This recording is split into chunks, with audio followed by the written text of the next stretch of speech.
Merhaba YouTube, ben Mahmut Arslan. Bugünkü sohbet konumuz 2011 model Hyundai Elantra. 1.6 motor, YouTube'da pek göremediğimiz benzinli otomatik olan versiyonu.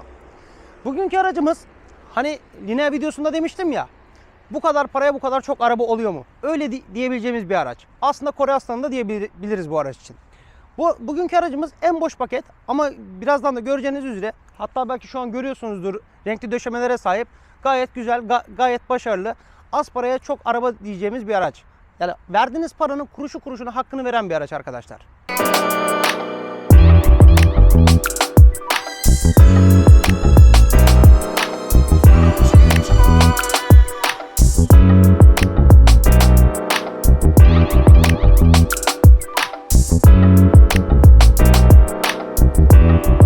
Hyundai Elantra'ya dışarıdan baktığımızda arkadaşlar böyle çok keskin duran, hani çok aslında yumuşak gibi de duran bir araba. Ya ben bunu böyle yaş pastaya benzetiyorum. Ki zaten i30'un aynısı bu araç. i30'un sedan versiyonu da diyebiliriz. Bu araç C sedan bir araç. Dışarıdan gördüğünüz üzere zaten şu açıdan mükemmel gözüken bir araç. Dışarıdan baktığımız üzere kaputumuz böyle bombeli, gayet güzel geliyor. Şurada iki tane farlarımız mevcut. Farlarımız halojen arkadaşlar. Sonuçta 2011 model bir araç. Farlarımızı buradan gördüğünüz üzere Accent Blue'ya da benziyor aslında farlarımız. Burada bir tane sinyalimiz var, halojen. Burada kısalarımız var. Burada da uzunlarımız. Bugünkü aracımızda tabii ki de sis farımız mevcut arkadaşlar. Çeki demirimiz burada. Baktığınızda Hyundai armasını boydan boya kaplayan bir nikel aracımız. Altında siyah inci yazımız, plakalığımız. Onun altında ise radyatör havalandırmamız mevcut arkadaşlar. Aracın dışına baktığımızda, hani dışarıdan baktığımızda gayet uzun duruyor bu araç. Bugünkü aracımızda kışlık lastiklerimiz mevcut. Bridgestone lastiklerimiz var. Lastik ebatlarımızı söylüyorum. 195'e 65 R15, yani 15 inç jantlar var. Bugünkü aracımızda çelik jant yok. Çünkü en boş paket. Aracın yan tarafına doğru geldiğimizde ise arkadaşlar, yan aynalarımız bu şekilde. Yan sinyallerimizi aynaya konumlandırmışlar. Aynalarımız bu şekilde kapanıyor yukarı doğru ve yana doğru. Bu şekilde açılıyor. Aynalar elektrikli bu arada, bilginiz olsun. Hani yılına göre gayet güzel kapı sesi var. Tutup çekmeli kapı kollarımız var. Ya aracın omuz çizgisi o kadar güzel ki arkadaşlar. Hani şöyle göstereyim size. Ön taraftan başlıyor. Arka stopa kadar geliyor omuz çizgisi. Bu da zaten araca apayrı bir hava katıyor. Aracın arka tarafına geldiğimizde ise arkadaşlar, böyle bagaj üstünde spoiler gibi duruyor. Bu da araca apayrı bir hava katıyor. Arka stop farlarımız halojen, göreceğiniz üzere. Burada bir tane Hyundai yazım. Şöyle yakınlaştıralım. Burada Hyundai yazımızı, burada Hyundai armamızı, burada ise Elantra yazımızı görebiliyorsunuz. Altında ise GLS, yani benzinli olarak görebiliriz bu aracı. Aracın orta alt tarafına doğru geldiğimizde ise bir tane plakalığımız, Yiğit kardeşimizin gözdesi siyah inci yazımız. Altta 4 tane park sensörümüz ki sonradan konumlandırılmış. Hani şu anda da ters ışıkta ne kadar belli oluyor bilmiyorum. Şurada da 2 tane kedi gözümüz mevcut arkadaşlar. Aracın arka tarafı bu şekilde. Aracın sağ tarafına geldiğimizde ise sol tarafına ek olarak herhangi bir ekstra yok. Sol tarafında sadece depo kapağımız mevcut bu araçta. Gördüğünüz üzere gayet güzel, şık duran, hani gayet ateşli duran bir araba aslında bu araç. Depo kapağımız içeriden açılıyor. Sonuçta klasik bir Kore aracı. Aracın içine doğru geldiğimizde ise arkadaşlar, kapımızı açtık. Gördüğünüz üzere bugünkü aracımız gri, yani krem döşemeye sahip. Kapı işlerimiz burada. Buralar sert plastik. Buralar zaten kaplama. Buralar yumuşak arkadaşlar, gördüğünüz üzere. Buraya da gayet yumuşak koymuşlar. Gayet güzel. Burada bir tane tutma kolumuz var. Burada da bir tane tutma kolumuz var. Burayı depolama alanı olarak da kullanabiliriz. Burada zaten gayet güzel, uzun.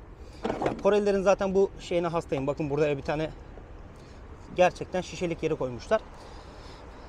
Biraz önce de söylediğim gibi aynalarımız zaten elektrikli arkadaşlar. Ayna kumandamızı burada görebiliyoruz. Cam kilitleme tuşu, kapı açma tuşu. Bunda sol tarafta tam otomatik. Yani 4 cam elektrikli ama tek tuşta inip kalkabiliyor son.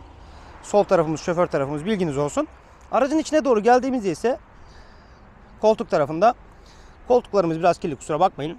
Şoför tarafında alçaklık ve yükseklik ayarımız mevcut.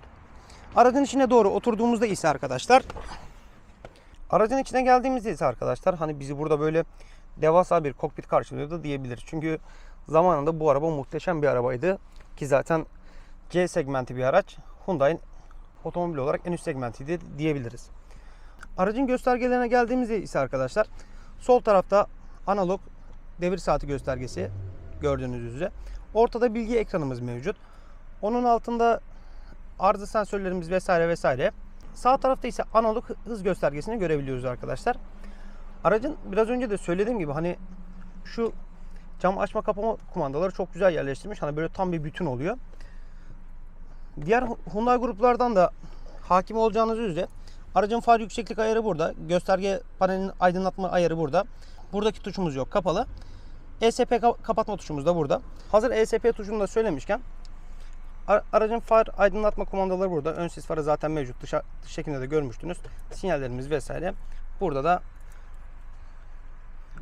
sileceğimiz mevcut arkadaşlar. Hani direksiyon gayet güzel. Direksiyonu şöyle anlatmak gerekirse. Burada mod tuşu var. Burada mod şöyle göstereyim arkadaşlar.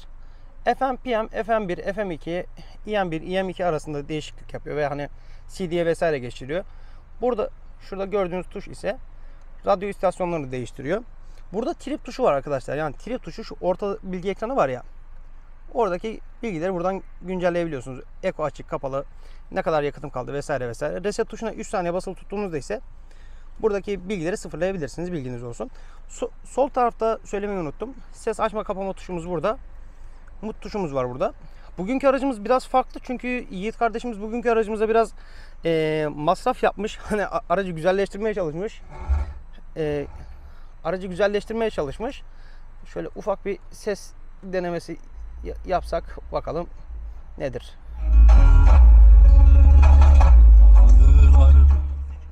Gördüğünüz üzere güzel, başarılı.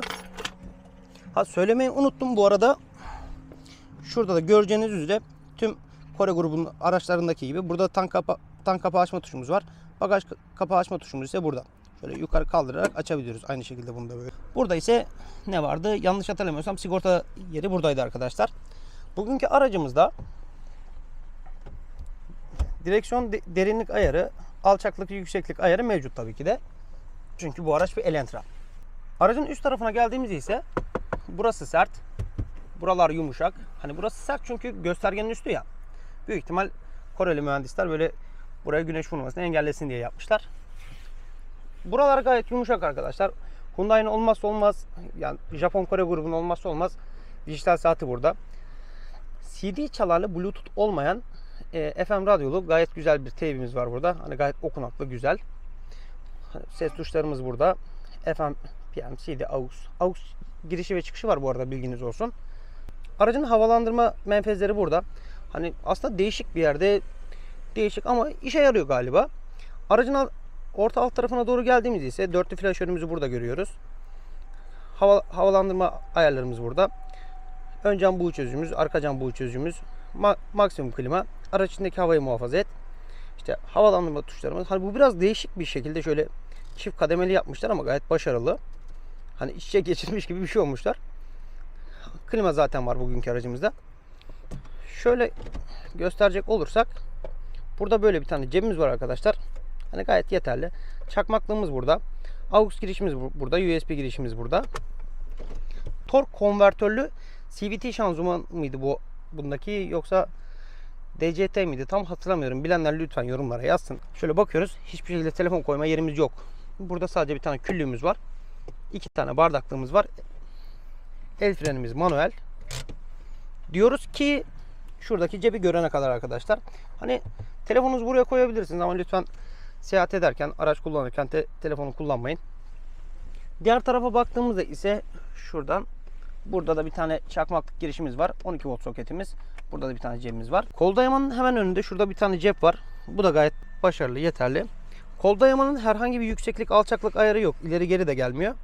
Hani bu şekilde gayet güzel bir kol dayaması var aracın. Aracın üst tarafına doğru geldiğimizde ise arkadaşlar burada bir tane bakın böyle tuşlu aydınlatmamız var. Aynalarımız bu şekilde, yani buraya ruhsat koyma cebimiz var. Burada aynalarımız var. Yani bu şekilde yaparsak da kullanabiliyoruz. Aracın tavanı da tabi içi gibi krem döşeme. Aydınlatma düğmelerimiz burada arkadaşlar. Burada bir tane gözlük koyma kabımız var. Aracın sağ taraf güneşli ise yine sol taraftakinin aynısı. Böyle kapaklı. Burada bir tane kumandalı aydınlatması var arkadaşlar. Bunu da böyle kapattık. Accent Blue'lardan da hakim olacağınız üzere torpido gözü buradan açılıyor arkadaşlar. Gayet büyük. Zaten sahibi de bayağı doldurmuş. Aracın içi bu şekilde gözüküyor. Hadi şimdi aracın arka tarafına geçelim. Hyundai Elantra'nın arka tarafına geldiğimizde ise arkadaşlar hani baş mesafesi, benim boyum 1.86 biliyorsunuzdur. Bir de 100 kilo göbek de var malum. Baş mesafesi gayet yeterli. Öndeki koltuk benim sürüş pozisyonuma göre ayarlı. Hani şöyle biraz kaykılarak oturuyorsunuz bu araçta. Ama baktığınız zaman şöyle aşağı yukarı 4 parmak bir karış. 4 parmak bir karışta tavan mesafesi var. Tutamaçlarımız bu şekilde. Sadece şoför tarafında tutamaç yok bu araçta, bilginiz olsun. Onun dışında yine Hyundai mühendisleri çok güzel düşünmüşler. Buraya bir tane askılık aparatı koymuşlar. Tutamaçlar da gayet güzel. Aracın arka tarafında arkadaşlar hani kilitler Hyundai'ların genelinde zaten bu şekilde ayarlı. Bu burada kapalıyken kapıyı kolay kolay açamazsınız, bilginiz olsun. Çocuk kilidi tabii ki de mevcut araçta. Aynı ön taraftaki gibi burada da güzel bir kaplama var.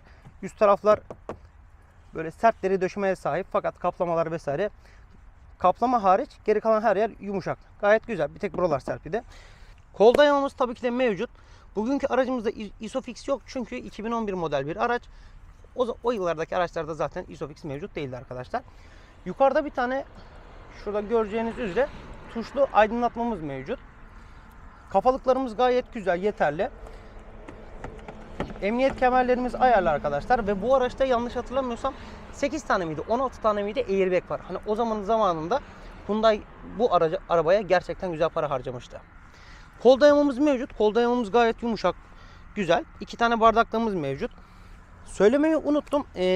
Accent videosunda görmüş olmanız lazım. Accent videosunu da izlemediyseniz hani şu sağda solda bir yerde var. Kanalda da var. O zamanki Hyundai'larda Hyundai mühendisleri şöyle bir çakallık yapıyor arkadaşlar. Sol tarafa hani böyle biraz sert plastik yapıyor. Buralar yumuşak. Alt tarafa böyle yapıyor ama alt tarafın içini böyle hafiften oyuyor gibi bir şey yapıyor. Bu da ne yapıyor? Diz mesafesine ekstradan katkı sağlıyor. Aracın sol tarafında herhangi bir file yok veya cep yok. Sağ tarafında ise filesi mevcut. Burada da gördüğünüz üzere. Hani arka tarafta herhangi bir USB çıkışı vesaire vesaire bir şey yok. Ama arka taraf şöyle baktığınız zaman gayet yeterli, gayet başarılı arkadaşlar. Hadi şimdi bagaja geçelim. Hyundai Elantra'nın arka tarafına geldiğimizde ise zaten dış çekimde de söylemiştik. Hani bugünkü aracımızın anahtarı bu şekilde. Orijinal olduğundan dolayı kumandaları biraz silinmiş, sadece bilginiz olsun. Bu araçlarımızda arkadaşlar, ya bu araçlarda en üstteki kapıları kilitleme, en alttaki kapıları açma, ortadaki ise bagaj açma. Şöyle ortadaki tuşa 2 saniye basılı tutuyoruz. Gördüğünüz gibi kendini attı. Aracın hani öyle çok ahım şahım büyük bir bagajı yok ama gayet yeterli. Neden? Biraz önce de söylediğim gibi, çünkü bu araç i30'da platform kardeşi.